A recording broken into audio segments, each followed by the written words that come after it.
Hello, this is Socially Triggered, and this video I'm going to make a comparison between the government and the mafia. I'm not going to talk about the corruption within the government. I'm going to be focusing on the legal activities of the government versus the illegal activities of the mob. I want to draw a comparison between the two groups, not because I'm anti-government, but because I believe in limited government and free market solutions.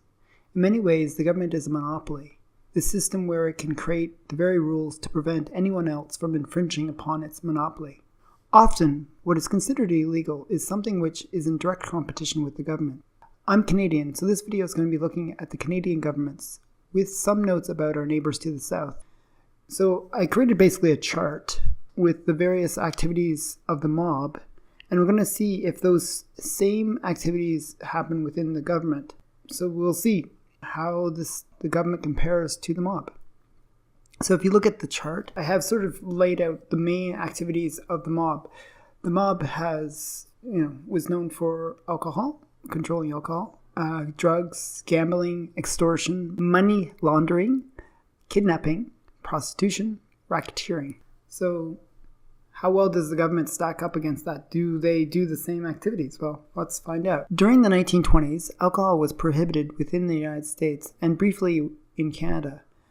The result of prohibition was a huge demand for alcohol, and the mob stepped in to fill the void. This illegal activity was one of the first notable cases of how organized crime played a role. In Canada, the provincial governments control the sale of alcohol.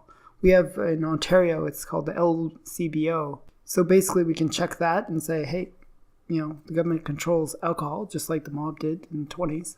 The next major one that is on the list is drugs. Drugs represent a major source of revenue for the mob.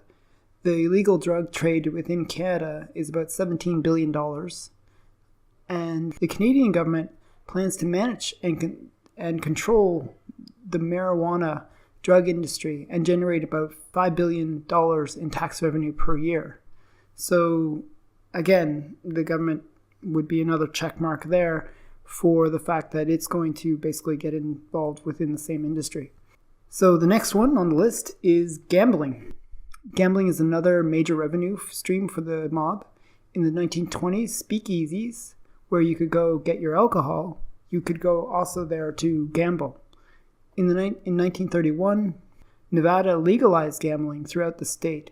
In Canada, the government controls the casinos in partnerships with private businesses, as well as controls lotteries and online gambling. So again, mob activity, and government does it in Canada and in the US. So we can check that one off too. Extortion. Now, extortion is the practice of obtaining something, especially money, through force or threats. The mob often gives individuals or businesses shakedowns where they are forced to pay protection money or face severe consequences. The government calls this taxes, and they can arrest you and remove the money from your account if you do not pay. They can actually go into your account without any of your authorization and basically take the money. So very similar to extortion from the mob. So I'm going to check that one off too.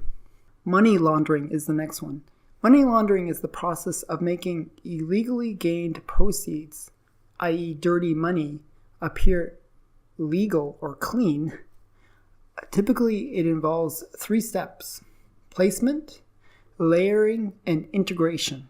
First, the illegitimate funds are flirtatively introduced into a legitimate financial system. This way, the mob can use the money that it obtained through illegal means. The government version of this is achieved via the Bank of Canada or the Federal Reserve in the US. Basically, the government takes a loan from a bank and money is printed. The money is passed through the system to make it legitimate. So I guess this would also qualify for another illegal activity of the mob, which is counterfeiting. Since the government is literally just printing money and we pay for it via inflation. The more money that the government prints off, we get as inflation, because what happens is As you have more money, well, it's supply and demand. There's more supply of money, so the demand for that money goes down. So the money basically becomes worth less. You see this in countries where, like Venezuela or Zimbabwe, where they're basically just printing money, and you have hyperinflation. Well, it happens to a smaller extent in Canada and the United States because our government's a little bit better about not overly printing money, a little bit. So those two activities would also get deemed as something that the government does, that the mob does as well. So the government and the mob are very similar in those two respects. Okay, money laundering and counterfeiting would both be activities that the government does, but it does it under its own legal framework. So the next one on the list is kidnapping. Kidnapping is a popular way of organized crime to make extra money. Basically, you steal a child from some parents and you extort them for money. Surely the government wouldn't do this. But yes, sadly, the government can do this through what's called, in Canada, we have Child Protective Services. If a child protection worker, which is a government worker, determines that a child is in need of protection, the Children Aid Society can basically start a court application against the child's parents or caregivers, and the child can be removed from their care. Also, we have Bill 89 in Ontario, and the Canadian government may legally remove children from their families that refuse to accept their child's chosen gender identity, thanks to the new legislation passed by the Ontario province. Ironically, this law is entitled Supporting Children, Youth and Families Act of 2017. So they're supporting us by stealing our children. So very similar to kidnapping by the mob. Basically, you play by the rules of the mob, or in this case, the government, or they basically can steal your children. So yeah, I'll check that one off too. The next one is kind of an interesting one, prostitution. Now, prostitution is referred to as the oldest occupation. And the person that coined this was actually Rudyard Kipling, who was the originator of the phrase in 1888. Whether it is truly the oldest profession or not is beside the point. Prostitution and organized crime are closely linked. In Canada, prostitution is illegal, but in places like Nevada, the government actually allows for legal brothels and can get its cut of the action, basically, through taxes.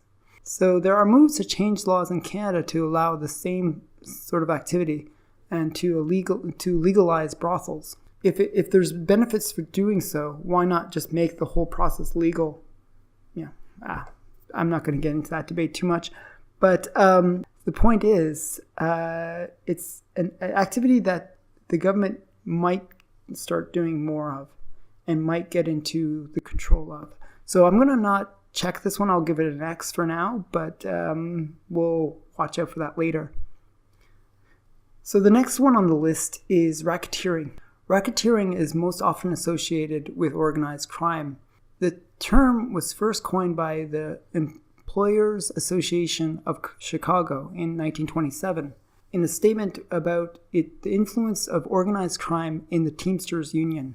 A racket is a planned or organized crime act in which the criminal acts in the form of a business or a way to regularly or briefly but repeatedly earn illegal or extorted money.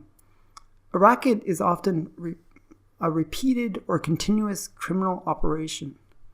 In my opinion, the government being in the racket for over 100 years, I think it would also qualify. Basically, they've been doing the form of control over their people for 100 years, and they can do these what they've made legal activities, but they repeat the process over and over again. So it's kind of a racket with the government. The people might change within the government, but basically the crimes that they commit are basically the same, or the illegal activities of the government are repeated over and over again, and we basically get the same effect. So I'm going to put a check mark by that one.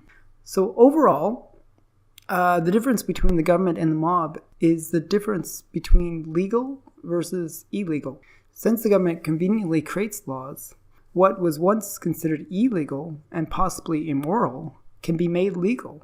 Should the government run these mob-like activities? If so, should they allow for the free market to compete with them and make it legal for business to do the same? Personally, I find it hypocritical to say something is only legal if I do it. This has been Socially Triggered. I'd love to hear your thoughts on this debate. Please like, comment, and subscribe, and give me a thumbs up, please. Bye.